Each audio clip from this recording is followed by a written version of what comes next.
திருப்பணி குழு நீங்க துவங்கியாச்சு, நடந்துட்டு இருக்கு. அதுக்கான ஸ்ட்ரக்சர் கேமரா இருக்கு, அது இதெல்லாம் எல்லாம் போட்டு நீங்க ஒரு பதிவு போட்டுட்டு இருக்கீங்க. பண்ணியாச்சுன்னு சொல்லு, இதெல்லாம் பண்ணலாம்னு ஒரு ஐடியா இல்லைங்க. திருப்பணி பண்ணியாச்சுன்னு சொல்லி திருப்பணி அதாவது வேலை துவங்கியாச்சு, வேலை ஆரம்பிச்சாச்சுன்னு சொல்லி போட்டுட்டு இருக்கீங்க.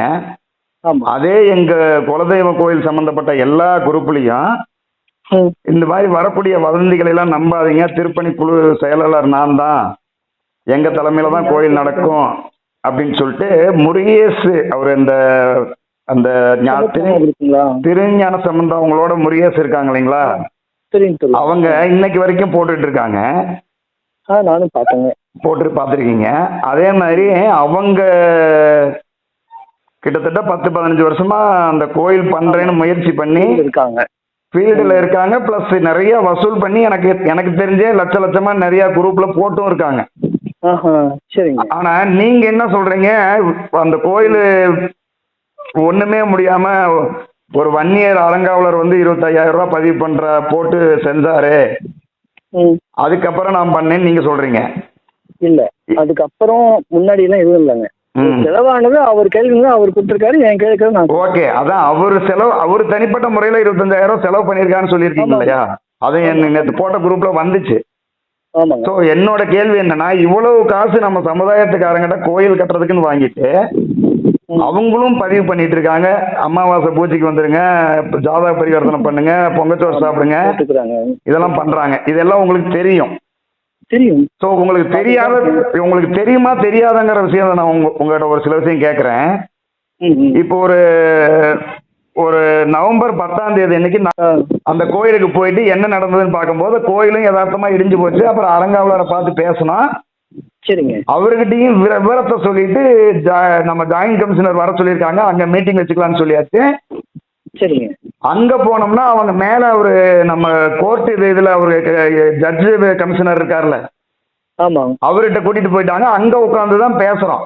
அவர்கிட்ட தெளிவுபடுத்தினது என்னன்னு கேட்டீங்கன்னா, ஏற்கனவே ஒரு கோயில் வந்து கிட்டத்தட்ட 13 வருஷமா திருஞான சம்பந்தவங்க வசூல் பண்ணி கோயில் கட்டிக்கிட்டு இருந்தாங்க. நாங்க வந்து இந்த மாதிரி கோயில் ஏன் இவ்வளவு வசூலும் பண்ணி கோயில் ஆரம்பிக்காம இருக்கீங்கன்னு சொல்லி கேள்வி வந்துச்சு. அதுக்கப்புறம் எல்லாரும் சேர்ந்து கட்டலான்னு சொல்லி கோயில்லயே வந்து கிட்டத்தட்ட ஒரு 4-5 சிட்டிங் மீட்டிங் போட்டோம். அது எங்க சமுதாயக்காரங்களை எல்லாத்தையுமே கூப்பிட்டு வச்சு பெரிய அளவுல போட்டோம். அங்க அந்த பேச்சு நிறைவு பெறாதனால சரி புதுசா எல்லாத்தையும் நம்ம ஏதாச்சும் முயற்சி பண்ணுவோமேன்ட்டு பேப்பர் ரெக்கார்டு எடுக்கும்போது பாத்தீங்கன்னா அது கடைசியில தான் தெரியும் எங்களுக்கு இந்த அறநிலைத்துறை கட்டுப்பாட்டுல இருக்குன்னு சொல்லிட்டு. சரி அதுக்கு என்ன முயற்சி பண்ணணும்னு கேட்கும்போது தான் அப்புறம் ஈவோட போய் பார்த்து வரைபடத்தை வாங்கி அந்த கோயிலோட இதெல்லாம் அமைப்பெல்லாம் எப்படி இருக்குன்னு பார்த்துட்டு அப்புறம் இன்ஜினியரு அந்த ஸ்தபதி கமிஷனரு ஈஓ ஜாயிண்ட் கமிஷனர் துணை கமிஷனர் எல்லாத்தையும் கூட்டிட்டு வந்து கோயிலை காமிச்சு ஒரு கோயில் கட்டுறதுக்கு என்ன வழிமுறையோ அதுக்கான பேப்பர்லாம் ரெடி பண்ணி எஸ்டிமேஷன்லாம் வச்சு மாவட்ட மண்டல கமிட்டி ஸ்டேட் கமிட்டியில கொடுத்து ஒப்புதல் வாங்குச்சு. அது கோயம்புத்தூர்ல தான் ஹெட் ஆஃபீஸ் அங்க வாங்குச்சு. இது நடந்தது எப்பங்க? இது இப்ப ரெண்டு வருஷத்துக்கு முன்னாடி நான் சொல்றது. அதுக்கப்புறம் வந்து திரும்ப வந்து பேசும்போது இவங்க திருஞான சம்பந்தம் அவங்க இல்ல நாங்க ஏற்கனவே கல்லெல்லாம் அறுத்து போட்டிருக்கோம், அதனால இந்த மாதிரி வடிவமைப்பு வேணாம், நாங்க சொல்ற முறையில தான் கட்டணும்னு சொன்னாங்க. அதை சரினாச்சு. நானும் கேள்விப்பட்டேங்க. ஓகே, அதுக்கப்புறம் பண்ணுங்கன்னு சொல்லிட்டு அதுக்கப்புறம் வந்து இந்த சண்டை சச்சரவு பண்ண வேண்டாம், நீங்களே வந்து ஒரு 2 வருஷம் டைம் எடுத்துக்கங்க. அந்த 2 வருஷத்துல நீங்க கோயில் கட்டல அப்படின்னு சொல்ற பட்சத்துல நீங்களாவே விலகி போயிடணும் அப்படிங்கறத ஜாயிண்ட் கமிஷனர் ஆபீஸ்ல வச்சு பேசணும். எழுத்து பேச்சு அது நான் சொல்றது. புரியுதுங்க. அப்ப அந்த 2 வருஷ காலம் முடிஞ்ச உடனே அடுத்து நம்ம என்ன நடக்குதுன்னு யோசிக்கிறதுக்குள்ளேயே அங்க கோயில் இடிஞ்சு விழுந்துருச்சு.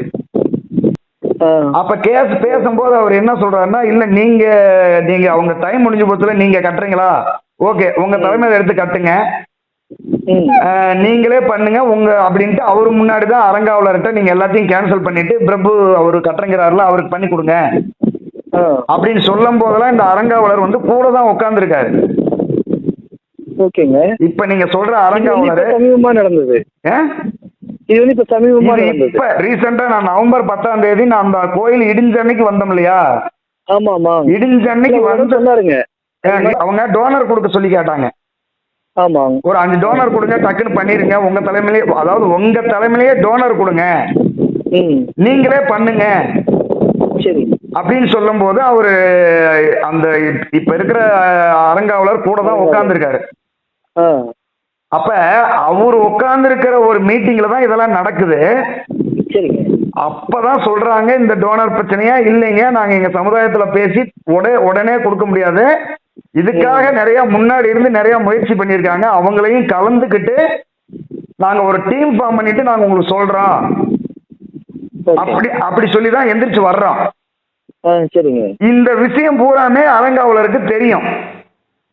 சோ இவ்வளவு தூரம் கமிஷனர் மீட்டிங்ல பேசிட்டு எதுவுமே தெரியாம வந்து கோயில ஸ்டார்ட் பண்ணி ஒர்க் போயிட்டு இருக்கு அப்படின்னா, இதுக்கு முன்னாடி ஜேசிபி வந்துச்சு, நிற வச்சு, கல் எடுக்குச்சு, கல்லு கொத்துச்சு, அதெல்லாம் பெரிய ப்ராசஸ்.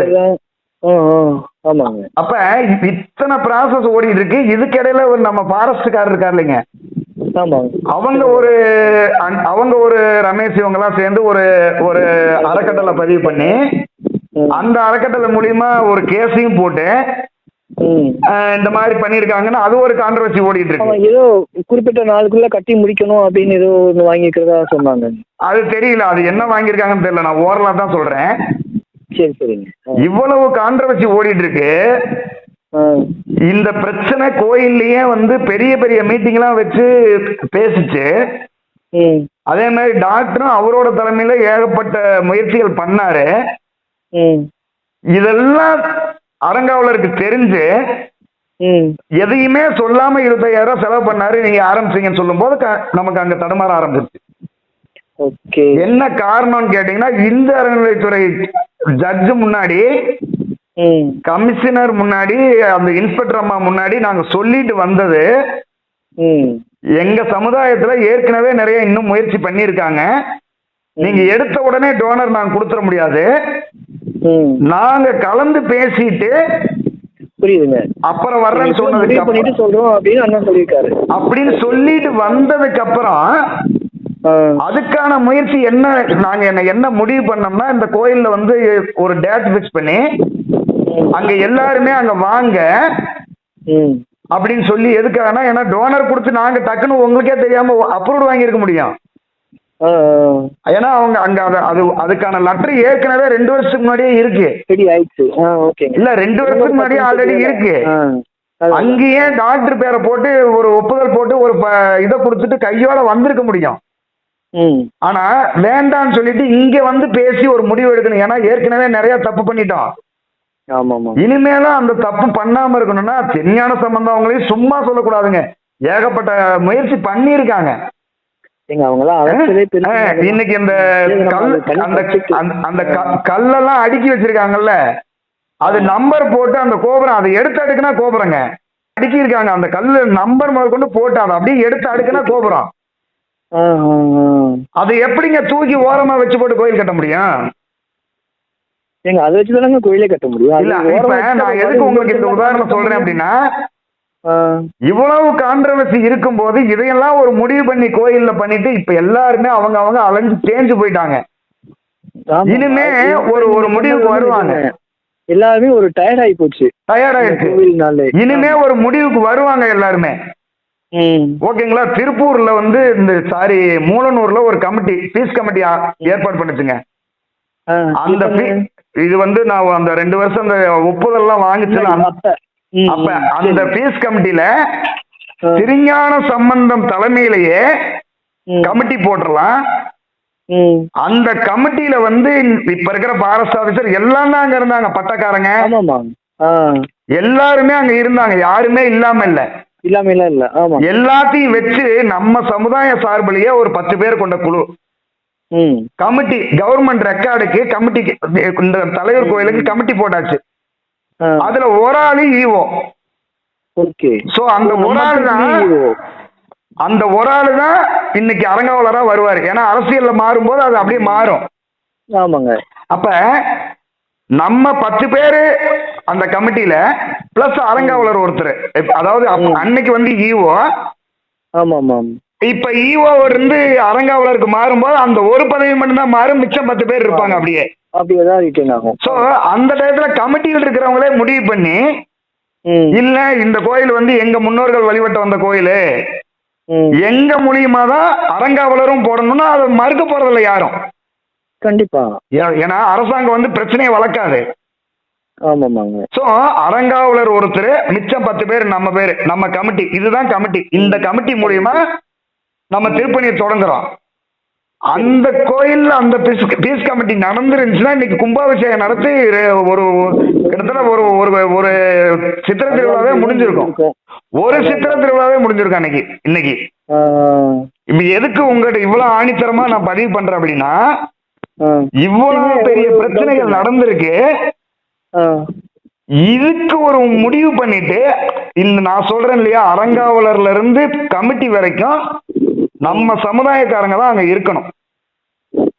அதுக்கு என்ன வழியோ அதை பண்ணிட்டு நம்ம அடுத்த கட்ட நகருக்கு போவோம். ஏன்னா நீங்க அவங்க பறிச்சு போட்ட குழியில தான் நீங்க காங்கிரீட் போட்டிருக்கீங்க. அதாவது கோயில் ஒண்ணுதானுங்க. அத சொல்லலன்னா அவங்களும் நிறைய முயற்சி பண்ணிருக்காங்க. நீங்க அறங்காவலரை வச்சு தனிப்பட்ட முறையில ட்ரை பண்றீங்கன்னு நான் சொல்றேன். புரியுதா உங்களுக்கு? புரியுதுங்களா? ஓகே. இந்த ஸ்ட்ரக்சரை கொண்டுட்டு வரணும் ஃபர்ஸ்ட். இதுக்கப்புறம் தான் இப்ப இது பண்ணணும். நாளைக்கு இன்னும் உங்க கியூரிங் டேட் எல்லாம் 13 வருஷத்தை கடந்தாச்சு. நான் சொல்றது திருஞான சம்பந்த ஐயாவும் வேணும், இதுக்கு முன்னாடி வேலை பார்த்தவங்களும் வேணும். இங்க யாரு வேண்டாம் இல்லைங்கண்ணா, வேண்டான்னு இல்ல, நீங்க அவங்க என்ன பேசி முயற்சி பண்ணி செட் பண்ணிட்டு அடுத்து போனீங்கன்னு கேக்குறேன் நானு. இப்ப நான் சொல்லட்டுங்களா, இந்த கோவில் இடிஞ்சு விழுந்துச்சுங்களா, நம்ம அப்பப்ப கோயில் பத்தின தகவல் கேட்டுட்டு தான் இருப்போம். என்ன நடக்குது, என்ன போகுது, என்ன வருதுங்கிற கேட்டுட்டு தான் இருப்போம். ஒரு கட்டத்துல இடிஞ்சு விழுந்துருச்சுங்கிற நியூஸ் வருது. ஒரு சின்ன தகவல், இதுக்கு முன்னாடி என்ன பண்ணோம்னா, நம்ம பசங்களா பெரியவங்க எல்லாம் கொஞ்சம் எல்லாம் டயர்ட் ஆகி போயிட்டாங்க. மறுபடியும் இதுக்காகவே பேசி அவங்க அலையறதுக்கு தயாரா இல்ல. நம்ம பசங்க எல்லாம் சேர்ந்து ஒரு குரூப்பை உண்டு பண்ணி நம்ம கட்டிடலாம்னு ஒரு ஐடியா பண்ணி முதல் முறையா ஒரு மீட்டிங் வந்து நம்ம தோட்டத்துல போட்டாங்க. அப்ப ஒரு 50 பேர் வந்திருந்தாங்க. கிட்டத்தட்ட ஒரு 7 டிஸ்ட்ரிக்ட்ல வந்திருந்தாங்கன்னு வைங்களேன். அப்ப என்ன பண்ணோம், யாராவது ஒருத்தர் சீனியர் வந்து தலைவரா இருக்கணும். நம்ம வந்து எந்த பதவியும் வேணாம், நம்ம வந்து பேக்ரவுண்ட்ல இருந்து வேலை செஞ்சுக்கலாம். முன்கூட்டி இருக்கிறவங்களை நம்ம முன்னாடி நிறுத்தி வச்சுக்கலாம் அப்படின்ட்டு பாரி மாமா இருக்காருலங்க சிறுபட்டி, அவரை தலைவரா வச்சு நம்ம ஒரு அமைப்பை ஏற்படுத்தி பண்ணலாம் அப்படின்னு முடிவு பண்ண உடனே நான் போய் சம்பந்த மாமாவை பாக்குறேன். மாமா, இவ்வளவு நாள் நீங்க பண்ணிருக்கீங்க, எதுவும் தப்பெல்லாம் சொல்றதுக்கு இல்ல, இப்ப நாங்க இதை முன்னெடுக்கலாம்னு இருக்கோம், என்ன பண்ணலாம் அப்படின்னு கேக்குறப்ப, மாப்பிள்ள தாராளமா பண்ணுங்க, இது வரைக்கும் நம்ம இப்படி பண்ணிக்கிறோம், இங்க போயிருக்கிறோம், இந்த மாதிரி ஆளை பார்த்துருக்கோம், இந்த மாதிரி இசைக்குழுக்களுக்கெல்லாம் இங்க இருக்கு, பிள்ளையாருக்கு வரைக்கும் ஒரே கடையில கட்டுறதுக்கெல்லாம் அங்க ஆள் பேசி வச்சுக்கிறோம், நீங்க அப்படியே கண்டினியூ பண்ணி இதுல போய் என்ன இருக்கு அப்படின்னு அவர் சொன்னாரு. சரிங்க மாமா, உங்களுடைய அனுமதியோட நாங்க இதை ஆரம்பிக்கிறோம் அப்படின்னு உடனே மறுபடியும் நம்ம ஆட்கள்லாம் கூடி பேசி மறுபடியும் ஏதோ ஒரு கொஞ்சம் காரியம் எல்லாம் பண்ண வேண்டியது இருக்கு, அதெல்லாம் பண்ணிட்டு பண்ணா இன்னும் கொஞ்சம் சிறப்பா இருக்கும் அப்படிங்கிறாங்க. அடுத்த நாளே கிளம்பி கேரளா போறோம். இதுக்கு முன்னாடி வந்த நம்பூதிரியை தான் அப்பவும் போய் பாக்குறோங்க. அந்த நம்பூதிரி என்ன சொல்றாருன்னா, இந்த இதெல்லாம் பண்ணி பார்த்து கொஞ்சம் எல்லாம் இருக்கு பண்ணணும் அப்படின்னு சொல்றாரு. அதுக்கான ஏற்பாடு பண்றோம். கோயில வர்றாங்க, அந்த பூஜை நடக்குது. அது முடிஞ்ச உடனே நம்ம வேலையை ஸ்டார்ட் பண்ணிடலாம் அப்படின்ட்டு பூஜை முடிஞ்சிட்டு 1 வாரம் ஆச்சு, 10 நாள் ஆச்சு, 1 மாசம் ஆச்சு, ஸ்டார்ட் பண்ணாங்க. என்ன ஆச்சுன்னு நான் மறுபடியும் பாரி மாமாவை போய் பார்த்தேன். அவரு வந்து ஒரு டீம் ரெடி பண்ணி வச்சிருந்தாரு. அவரு பாரி, சித்தப்பட்டி பாரின்னு சொல்லுவாங்கல்ல, முன்னாள் ஊராட்சி மன்ற தலைவருங்க. இல்ல, இதுக்கு முன்னாடி நீங்க திருஞான சம்பந்த ஐயாவை தான் பாத்தீங்கன்னு சொன்னீங்க. அவரை பார்த்துட்டு இவர் மூலமா நம்ம ஏற்படுத்தலாம். ஏன்னா அவர் அதுக்கப்புறம் வரலைன்னு சொல்லி விலகிட்டாருங்களா? இல்ல இல்ல, அதான் சொல்றேன் பாருங்க, நாங்க இவ்வளவு பண்ணி வச்சிருக்கோம், நீங்க பண்றதா நீங்க இதுல இருந்து ஸ்டார்ட் பண்ணுங்க, நாங்க இவ்வளவு தூரம் வந்திருக்கோம், இது அப்படியே கண்டினியூ பண்ணுங்கன்னு அவர் சொன்னாரு. ஆமாங்கம்மா, நாங்க இனிமேல் புதுசா எங்கேயும் போய் ஆளை பாத்துருக்கலாம் ஆகாது, நீங்க யாரை பார்த்து எப்படி பிளான் பண்ணி என்ன பண்ணி வச்சிருக்கீங்களோ அதை அப்படியே நம்ம கண்டினியூ பண்ணலாம் அப்படின்னு சொல்ல ஓகேன்னு மாமா சொல்றாரு. அதாவது திருநான்கமண்டம் மாமா ஓகேன்னு சொல்றாரு. இங்க நான் வந்து பாரி மாமா பாக்குறேன், ஓகே மாப்பிள்ள நம்மளே இருந்து பண்ணலாம் அப்படின்னு சொல்றாரு. இந்த பூஜையெல்லாம் முடிக்கிறோம். 1 மாசம் ஆகியும் வேலை ஆரம்பிக்கல. ம் அதுக்குள்ளேயே நம்ம இருக்கோம்னா பாரி மாமா வந்து இன்னும் கொஞ்சம் ஆள் எல்லாம் ரெடி பண்ணி இந்த கோயில் முதல்ல நமக்கானதுங்கிறது ஒரு கவர்மெண்ட்ல ஒரு உத்தரவு மாதிரி வாங்கிக்கலாம். ம் நாளைக்கு கோயிலை கட்டினதுக்கு அப்புறம் உள்ளூர்காரங்க நம்மளுட்டாங்கன்னா அது ரொம்ப போயிருவோம்ல. ம் அதனால கொஞ்சம் வெயிட் பண்ணுங்க, நம்ம உத்தரவு வந்ததுக்கு அப்புறம் நம்ம கட்ட ஆரம்பிச்சுக்கலாம் அப்படின்னு சொல்றாரு. ம் எனக்கு தெரிஞ்சு அப்பெல்லாம் வந்து அரங்காவலர் இருந்ததா இல்லைங்க, தெரியல. அரங்காவலர் இல்ல, அவங்க இப்ப 1 மாசம் தான் போட்டு. அதாங்க அப்பெல்லாம் அந்த ஒரு இது இல்ல. சரி நம்மளே பண்ணிக்கலான்ட்டு அதுக்காக அப்படியே விட்டாச்சு ஒரு 2-3 மாசம் போயிடுச்சு. ம் அதுக்கப்புறம் போன் பண்ணா யாரும் போன் எடுக்கிறதில்ல, சரியா பதில் சொல்றது இல்ல. அப்படியே கொஞ்சம் நடுவுலாவே பதில் வந்துட்டு இருந்தது. என்ன இவங்களும் இப்படி போயிட்டாங்களேன்ட்டு நான் இப்ப இதுல வந்து நீங்க ஒரு நிமிஷம் குறுக்கிறதுக்கு மன்னிக்குங்க. சொல்லுங்க. நீங்க பண்ற முயற்சி அப்படியே போயிட்டு இருக்க. இங்க மாசம் மாசம் அமாவாசை அன்னைக்கு இவங்க கோயிலுக்கு வந்து அன்னதானம் பண்றது எல்லாம் நடந்துகிட்டு தான் இருந்துச்சு. பண்ணிட்டுலாம் இருக்காங்க. ஏன்னா கோயிலுக்கு வந்து ஒரு அம்பாலோட கோயிலு ரொம்ப வருஷமா கிடப்புல போட்டுட்டா அந்த காளியே உக்கிரமாயிருங்கிறது கான்செப்ட்.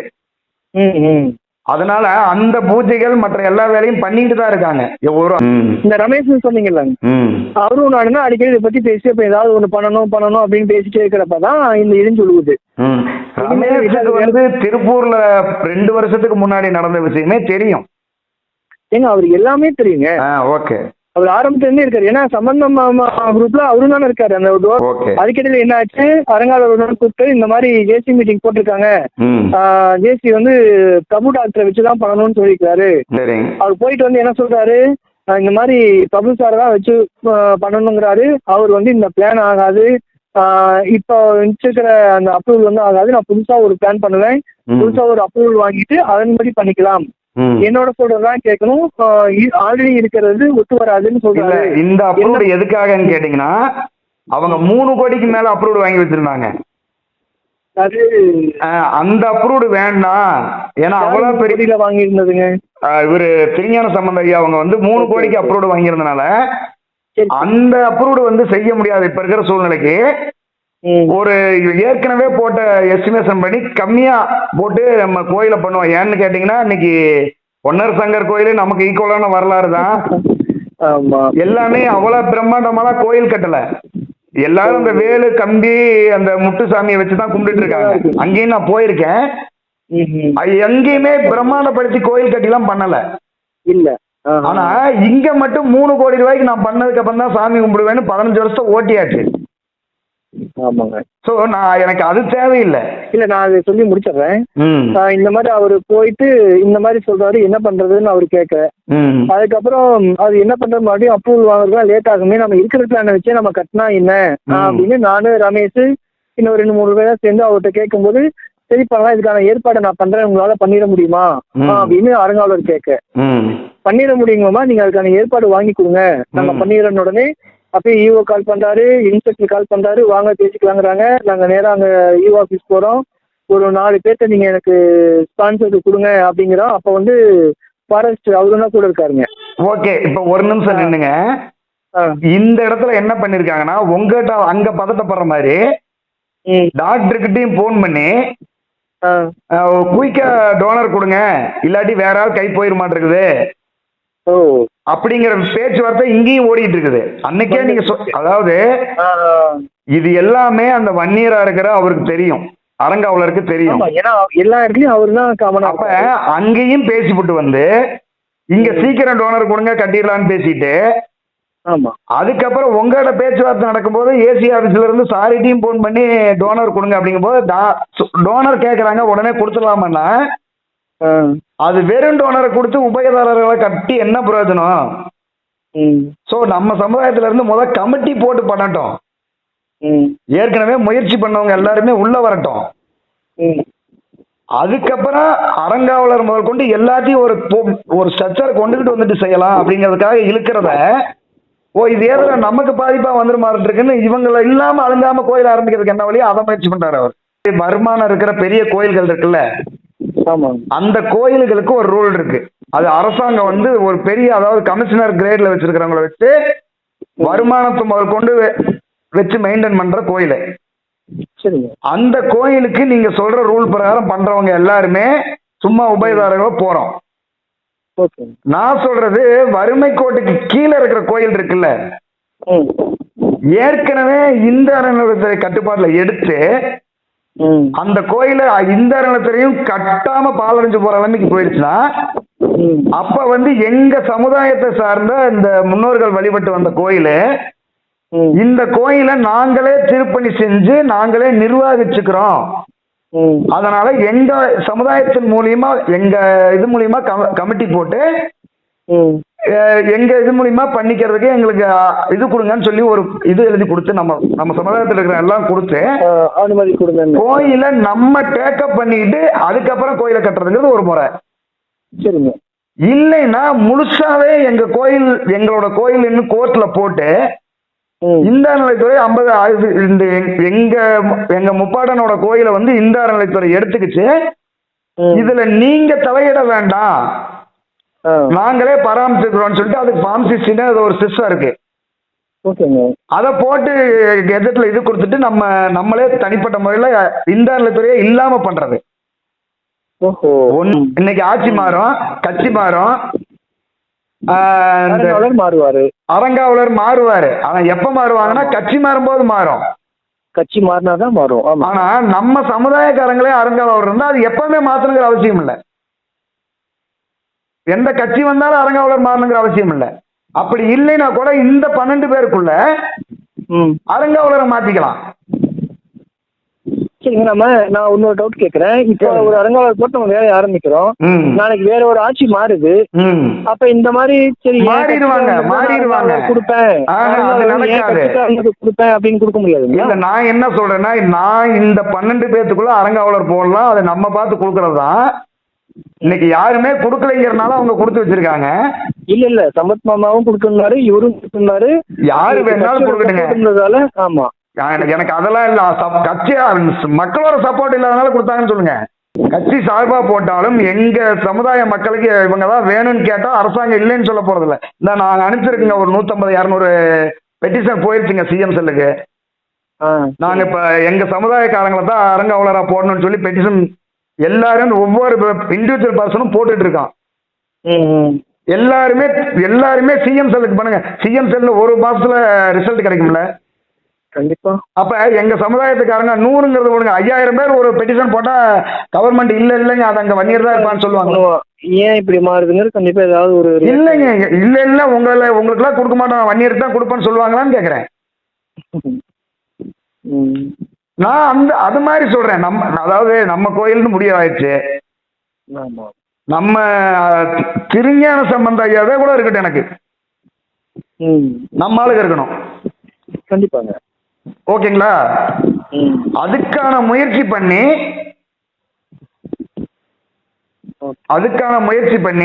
அதுக்கான கமிட்டியை போட்டு இந்த கோயிலுக்கு இதுதான் கமிட்டி.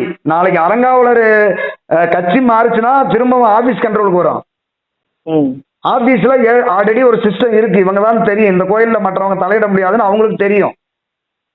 ஏன்னா இப்பவே ஆபீஸ்ல இருக்கிறவங்களுக்கு தெரியுங்க இந்த பிரச்சனை எல்லாம். அறநிலைத்துறையில ஒரு ஆள் போட்டனாலதான் இப்ப அவர் பாட்டுக்கு ஆடுறாரு. நான் சொல்றது என்னன்னா, ஆபீஸ்ல இருக்கிறவங்க ஓடிட்டு இருக்கிற கான்ட்ரவர்சி எல்லாமே தெரியும். சோ அந்த கோயிலுக்கு இவங்களே தான் முடிவு பண்ணுங்கிறது அவங்களுக்கு தெரியும். புதுசா போட்ட அறங்காவலருக்கு தெரியாதனாலதான் நான் இவ்வளவு பேசிட்டு இருக்கேன்.